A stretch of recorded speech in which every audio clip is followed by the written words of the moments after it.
The chest pains started 8 months before my father's promotion ceremony. A crushing pressure that made me gasp for air without warning. I had lost 20 pounds, could barely climb a flight of stairs, spent nights lying awake feeling my heart flutter erratically. "It is just anxiety," my father said dismissively. Douglas Brennan, Senior Human Resources Director at Northfield Industries, one of Toronto's largest manufacturing corporations, too busy reviewing employee benefit packages to notice his daughter's heart was failing. "Dad, I can barely breathe sometimes. My heart feels like it is skipping beats." "You are 27 years old, Isla. Download a meditation app and stop being dramatic." He did not look up from his laptop, preparing his presentation for the quarterly HR review.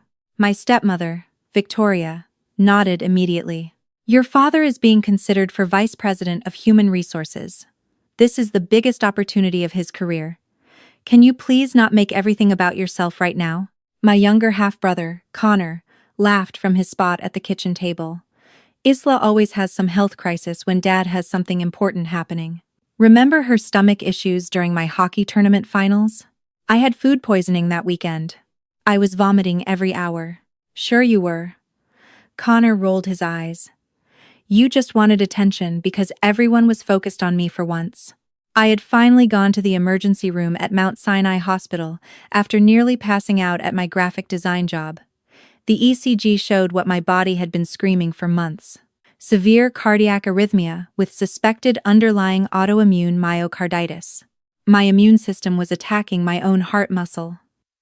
I was referred urgently to a specialist. Dr. Yuki Tanaka, Chief of Rheumatology and Autoimmune Disorders at Toronto General Hospital, was assigned to coordinate my case along with the cardiology team. She was one of the most respected specialists in Ontario, known for her research on lupus-related cardiac complications. "Isla, this is serious," she said, showing me my test results. "Your blood work confirms systemic lupus erythematosus, and it has already begun affecting your heart. The inflammation is causing dangerous arrhythmias. You need aggressive immunosuppressive treatment immediately, and we may need to consider a cardiac procedure to address the electrical abnormalities. Without treatment, you are at risk for heart failure or sudden cardiac arrest." The words hung in the air. Heart failure, cardiac arrest. I was 27 years old. My father works in HR at Northfield Industries. He handles medical leave policies and benefits claims. Dr. Tanaka paused, her expression shifting slightly. "Douglas Brennan is your father?" "Yes. Do you know him?" "My husband is Marcus Chen. He is the CEO of Northfield Industries." The room seemed to tilt. My father's boss, the man who would decide his promotion. His wife was now my doctor. "Has your father seen your test results? Has he been involved in your care?" "He says I am making a big deal out of nothing, that I just need to manage my stress better." Something flickered across her face. Disappointment, perhaps anger. "These results are not nothing. Your ANA levels are extremely elevated. Your cardiac enzymes indicate active inflammation. Any HR professional who reviews medical documentation should understand the severity of what we are seeing here. He will not look at any of it. He is too focused on his promotion." Dr. Tanaka made a note in my chart. "Isla, I want you to understand something. What your family is doing, dismissing a serious autoimmune condition affecting your heart, refusing to provide support during a medical crisis, it goes against everything I stand for as a physician. It is especially concerning when it comes from someone whose entire job involves evaluating employee medical situations." The treatment protocol was scheduled to begin immediately. High-dose immunosuppressants, cardiac monitoring, and a procedure called catheter ablation to correct the dangerous heart rhythms. I would need to be hospitalized for at least a week, with months of recovery and ongoing treatment afterward. My father's promotion ceremony was scheduled for the following Saturday. A black tie gala at the Fairmont Royal York Hotel, celebrating his elevation to Vice President of Human Resources. The same weekend I would be recovering from a heart procedure. "You will be fine by Saturday, right?" Victoria asked when I told them about my hospitalization. "The ceremony is very formal. We are being photographed as a family for the company newsletter." I will be 4 days post-procedure from cardiac ablation. I will still be on heart monitors. Isla, do not start with the dramatics, my father said sharply. These procedures are routine now. Minimally invasive.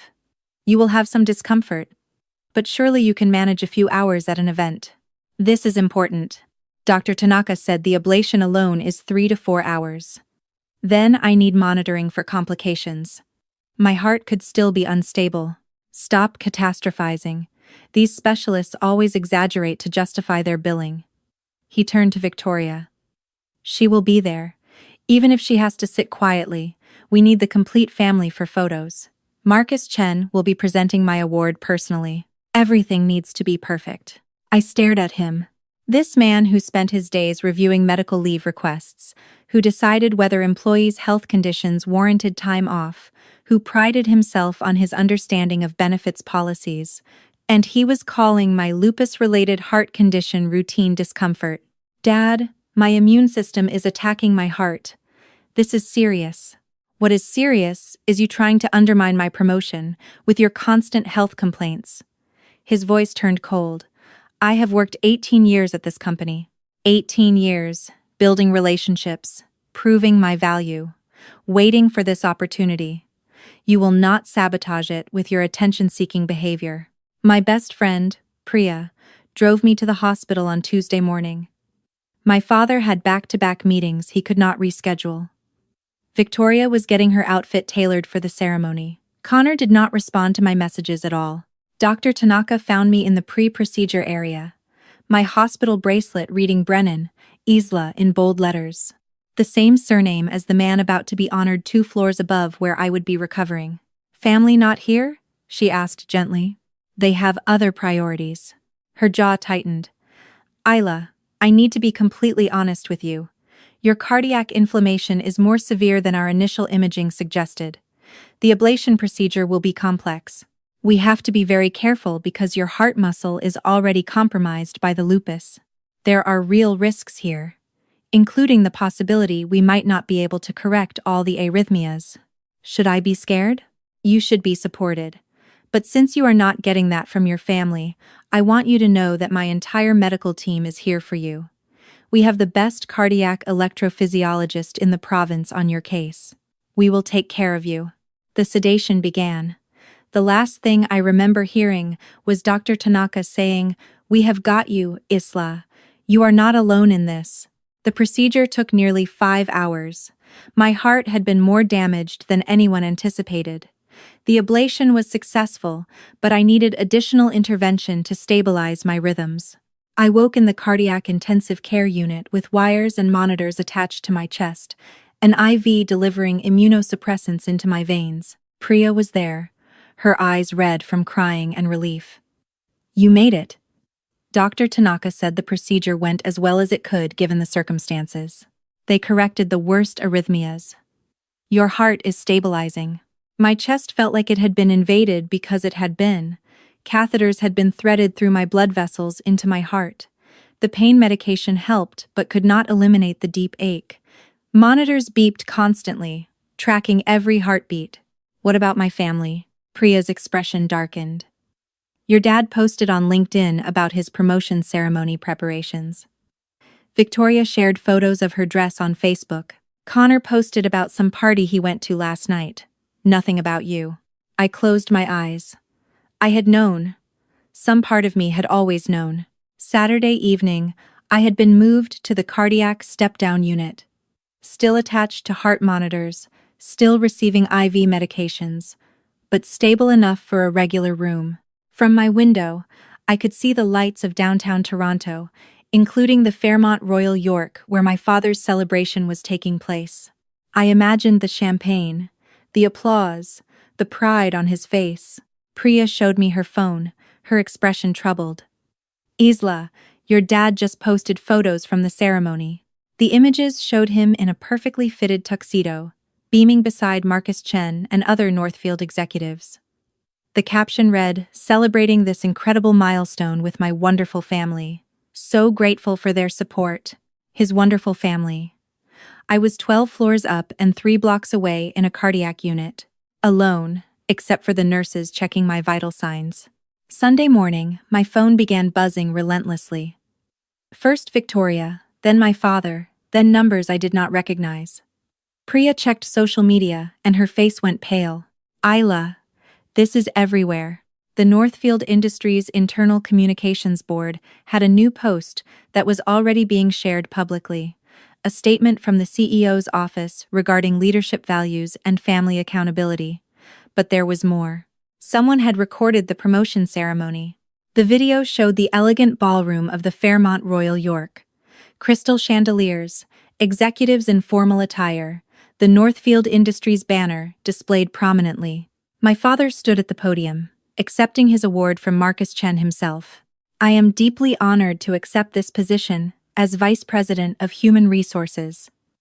My father's voice was confident, polished. Northfield's commitment to employee well-being has always resonated with me personally. I believe that how we treat our people, especially during their most vulnerable moments, defines us as an organization.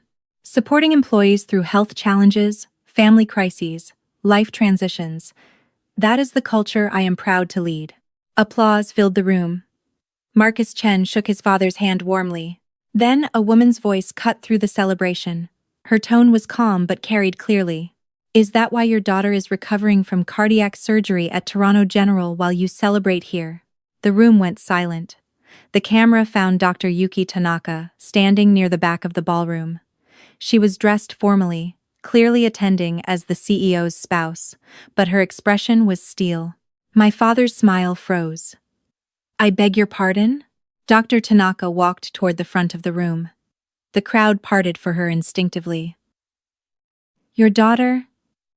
Isla Brennan. I am coordinating her care for lupus-related autoimmune myocarditis. She underwent a 5-hour cardiac ablation procedure on Tuesday to correct life-threatening arrhythmias caused by her immune system attacking her heart muscle. Board members and executives exchanged shocked glances. That is a private family matter.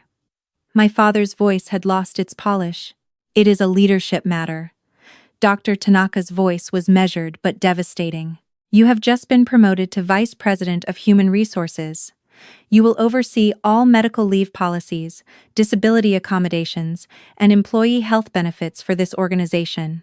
Yet you dismissed your own daughter's autoimmune cardiac condition as anxiety and dramatics. The room was absolutely still. Your daughter has systemic lupus erythematosus.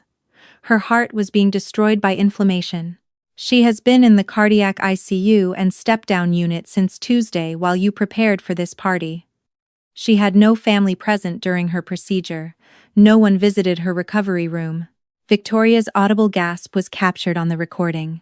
I have Isla's medical documentation and her account of your family's response to her diagnosis. Dr. Tanaka continued, her voice never wavering. You work in human resources. You evaluate medical leave requests. You decide whether employees' health conditions warrant accommodation. Your dismissal of your daughter's condition was not ignorance. It was willful neglect from someone who absolutely knows better. Marcus Chen stepped forward, his expression grave. Doug, is what my wife is saying accurate? Isla has always been prone to exaggeration. Your daughter has lupus attacking her heart. Dr. Tanaka's voice cracked with controlled fury. She could have died if she had waited much longer for treatment. If she had waited until after this ceremony, as you suggested, we might be planning a funeral instead of a recovery. Whispers erupted throughout the ballroom. The cardiac ablation was Tuesday. Dr. Tanaka spoke directly to the assembled executives now. Today is Saturday. Isla is 4 days post-procedure from surgery on her heart. She is alone in a hospital room, with monitors tracking every heartbeat, while her father accepts an award for championing employee well-being. She looked directly at Marcus Chen, her husband and my father's ultimate boss. How can this organization trust someone to oversee employee health policies and medical leave decisions when he cannot recognize or support his own daughter through a life-threatening cardiac condition? When he dismisses autoimmune disease as anxiety? When he prioritizes a party over his child's survival? The video ended there. But the aftermath had only begun. The LinkedIn posts and news articles painted a devastating picture. Marcus Chen had immediately suspended my father's promotion pending a full investigation. Northfield's HR department began an internal audit of every medical leave request my father had handled over the past 5 years. The findings were damning. My father had denied or significantly delayed medical leave for 23 employees over his career. He had referred to a cancer patient's treatment schedule as inconvenient timing. He had questioned whether an employee's multiple sclerosis was really that debilitating. He had suggested a woman's postpartum depression was an excuse to avoid returning to work. Pattern after pattern of minimizing, dismissing, and denying legitimate health needs. My phone rang. "My father, how could you do this to me?" he hissed when I answered. "You told that doctor about our family business. My promotion is gone. The board is investigating my entire career. You have destroyed everything I built over 18 years. I have lupus, Dad. My heart was failing. And you are fine now, are you not? So all this drama, this public humiliation." "Mr. Brennan." Dr. Tanaka's voice came from my doorway. She was making evening rounds, checking on her patients. I pressed the speaker button. "I am here with Isla," she said. "Let me be very clear about something. Isla did not need to tell me anything about your family dynamics. Your response to her diagnosis is documented in her medical records. Hospital staff witnessed you dismissing her condition when she was first admitted. Your own words at the ceremony, 'She has always been prone to exaggeration,' were recorded in front of 200 people. Silence from my father's end. "Isla has systemic lupus erythematosus with cardiac involvement," Dr. Tanaka continued. "She underwent a complex cardiac procedure that lasted 5 hours. She will need immunosuppressive therapy for the rest of her life. She will need regular cardiac monitoring. The fact that she is stable now is because of aggressive medical intervention and skilled surgical care, not because her condition was minor or imagined. This is between me and my daughter. This is a matter of professional integrity. You work in human resources. You set policies for how employees with health conditions are treated, yet you demonstrated complete failure to provide basic support, basic belief, to your own family member with a serious autoimmune disease." "Doctor," Tanaka's voice sharpened, "the investigation at Northfield is not about Isla. It is about the pattern of behavior you have shown toward anyone whose health needs inconvenienced your priorities.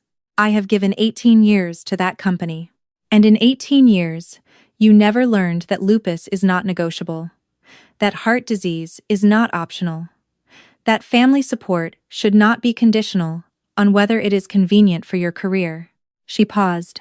"Isla will manage her lupus successfully with proper treatment and support.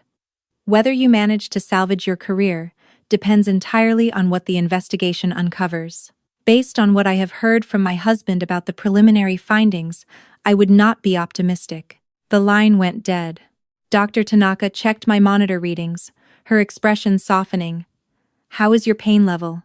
"Manageable." "Dr. Tanaka, what happened at the ceremony, the confrontation, was necessary?" "Isla. I have been practicing medicine for 22 years. I have treated thousands of patients with autoimmune diseases. I have never seen a human resources professional, someone whose literal job is evaluating medical conditions and supporting employee health, dismiss their own child's lupus as anxiety and drama. The executives at that company needed to understand exactly what kind of leader they were promoting. My family will never forgive me. Your family nearly killed you with their neglect." She sat down in the chair beside my bed. "Forgiveness is not something you owe people who refuse to believe you were sick. It is not something you earn by suffering in silence. Right now, your only job is healing. The rest will sort itself out." The investigation took 8 weeks. The audit uncovered a disturbing pattern that went beyond what anyone had initially suspected. My father had not just been dismissive of medical needs, he had actively created a culture within Northfield's HR department that discouraged employees from requesting medical accommodations. He had implemented informal metrics that penalized staff for approving too many leave requests. He had coached junior HR representatives to question the legitimacy of chronic illness claims. 23 employees came forward with documented complaints once the investigation began. A man with Crohn's disease who had been denied bathroom break accommodations. A woman undergoing chemotherapy whose remote work request had been rejected. An employee with severe anxiety who had been told mental health was not a real disability. The evidence was overwhelming. My father's promotion was permanently revoked. He was demoted to a junior administrative position with mandatory training on disability rights and medical accommodation law. His salary was cut by 60%. His corner office was reassigned to the woman he had once told that fibromyalgia was just being tired. Rather than accept the demotion and complete the training, my father resigned. He called it a mutual parting of ways. Everyone knew the truth, but the professional consequences were only the beginning. Victoria filed for divorce 6 weeks after the ceremony video went viral. In her filing, she cited irreconcilable differences, but the truth was more specific. She had built her social identity around being the wife of a rising executive. She had planned their lives around his trajectory to the C-suite. When that future evaporated, so did her interest in the marriage. "I never signed up for this," she told my father, according to Connor's account of their final argument. "I married a man with ambition and potential, not someone who destroyed his own career because he could not be bothered to take his daughter to a doctor." The irony was not lost on me. Victoria had been equally dismissive of my illness. But she was already rewriting history, positioning herself as someone who had always been concerned about my health, but powerless to override my father's decisions. It was not true, but truth had never been Victoria's priority. Connor stopped speaking to my father entirely after he learned the full scope of what the investigation had uncovered. My half-brother was 23, working his first real job at a marketing firm in Vancouver. He had always idolized our father, always taken his side, always believed I was the dramatic one seeking attention. Then he read the investigation report. The employee with cancer who had been forced to work through chemotherapy. The new mother whose request for pumping brakes had been mocked in departmental emails. The young man with epilepsy whose accommodation request had been stuck in review until he quit. I called Connor after weeks of silence. "Isla." His voice was different, smaller. "I did not know about any of it. I just believed what Dad said. That you were always making things up, that you wanted attention. I never thought." He stopped. "I spent our whole childhood thinking you were the problem, that you were dramatic and difficult and needy. I said those things to your face. I laughed when Dad dismissed you." He was crying now. "And the whole time, you were actually sick. Your heart was actually failing. And I told you to stop being dramatic. You did not know. I should have known. I should have listened to you instead of him. I am so sorry, Isla. I do not know how to make this right." We talked for 3 hours that night. Not about forgiveness, exactly. About understanding. About how family dynamics shape our perceptions. About how children learn cruelty by watching their parents. About how breaking those patterns requires seeing them clearly first. Connor and I are building something now. A relationship based on who we actually are, not who our father taught us to be. It is slow and sometimes painful, but it is real. My father sent one email, 3 months after his resignation. The subject line was simple. "I hope you are satisfied. I know you think you were justified," he wrote. "But you have destroyed my entire career, my marriage, my relationship with my son, everything I built over 2 decades, all because of some health issue that you recovered from anyway. You always did need to be the center of attention. Congratulations. You finally got what you wanted."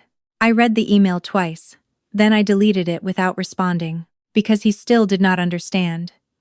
After everything that had happened, after all the evidence and consequences and loss, he still believed my lupus was some health issue I had exaggerated for attention. He still believed I had recovered because my condition was minor, not because of aggressive medical intervention that saved my life.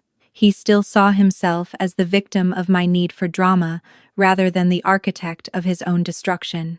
Some people cannot learn. Some people will never understand.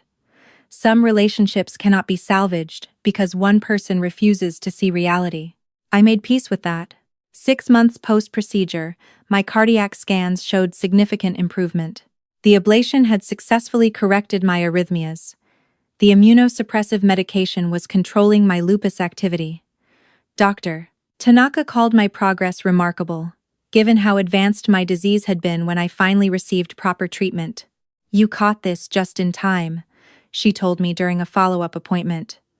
Another few weeks of waiting, and we might not have been able to achieve these results. The damage would have been permanent. I thought about my father's insistence that I wait until after his ceremony, about how close I had come to irreversible heart failure because he could not tolerate any interference with his professional moment. I got lucky. Many people do not.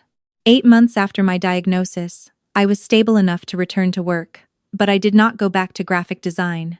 Instead, I accepted a position that Dr. Tanaka had told me about.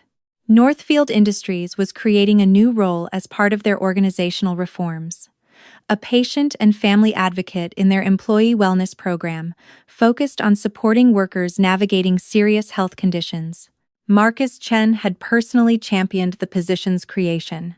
What happened with your father exposed real problems in how our organization handled medical accommodations, he told me during my interview. We need someone who understands what employees with chronic illness actually experience, who knows what it feels like to have your condition dismissed and minimized. You have that perspective in a way no one else could. I thought you might not want me involved, given everything with my father. Your father's actions were his own choices. Marcus shook his head. You were the one who suffered because of them, and you are the one who can help us make sure no one else at this company goes through what you went through. I took the job. Now I work with employees navigating cancer treatment, autoimmune diseases, mental health challenges, all the conditions my father had spent years dismissing as inconvenient. I review accommodation requests with compassion instead of suspicion. I connect people with resources. I make sure no one feels alone while facing their worst moments. The irony is not lost on me. I am doing the work my father should have done all along. I am providing the support he refused to give. 1 year after my diagnosis, I was invited to speak at a healthcare conference in Ottawa on patient advocacy and family dynamics in chronic illness. Medical neglect does not just happen from strangers, I told the audience of healthcare professionals and patient advocates. Sometimes, the people who hurt us most are the ones who should understand our conditions best. My father worked in human resources. He reviewed medical documentation daily. He decided whether employees' health problems warranted support, but he could not extend that same evaluation to his own daughter. The room was silent, attentive. What I learned from my experience is that expertise does not equal empathy. Professional knowledge does not guarantee personal compassion. And the people we trust most to support us may be the ones most committed to dismissing our reality. I paused, but I also learned that real family is not always blood.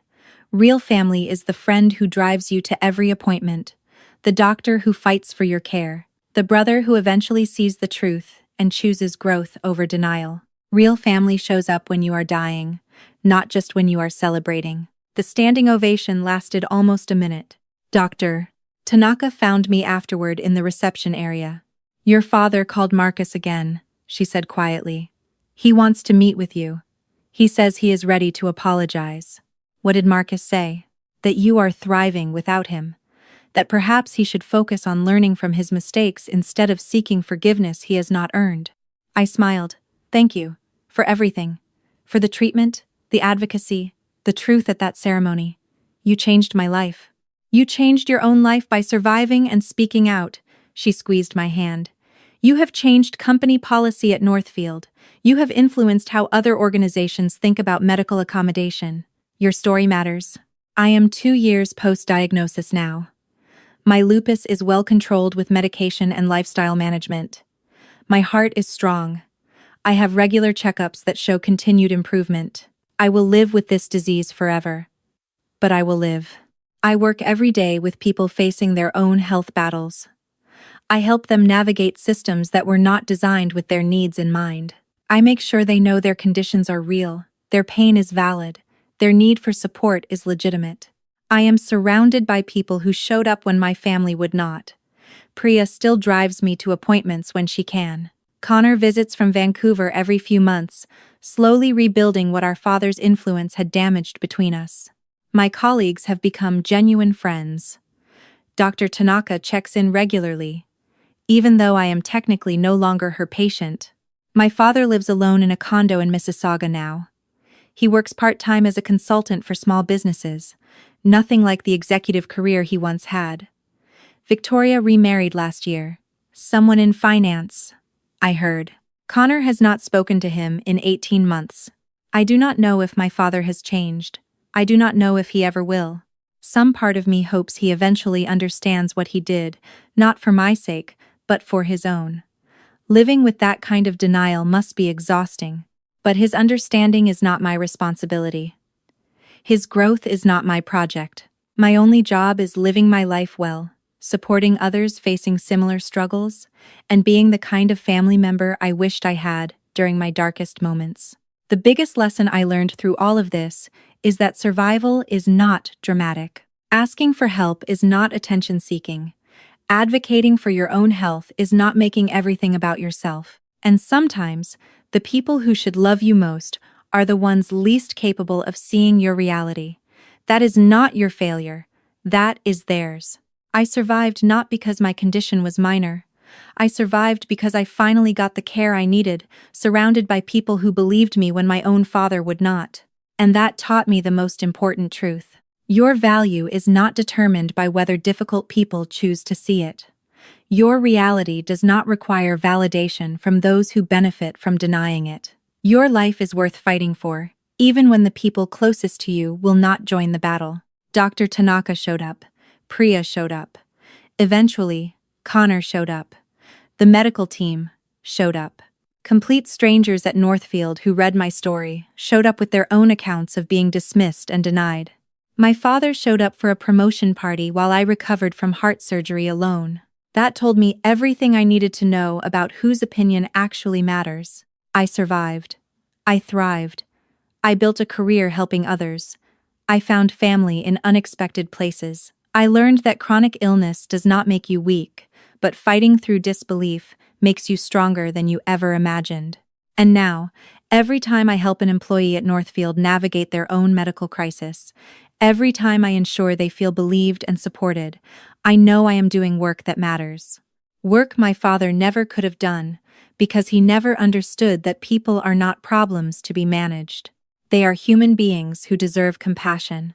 Real family understands that. Real leaders practice that. And real strength means building a life that honors truth over comfort, healing over pretense, and chosen love over blood obligation. That is my story.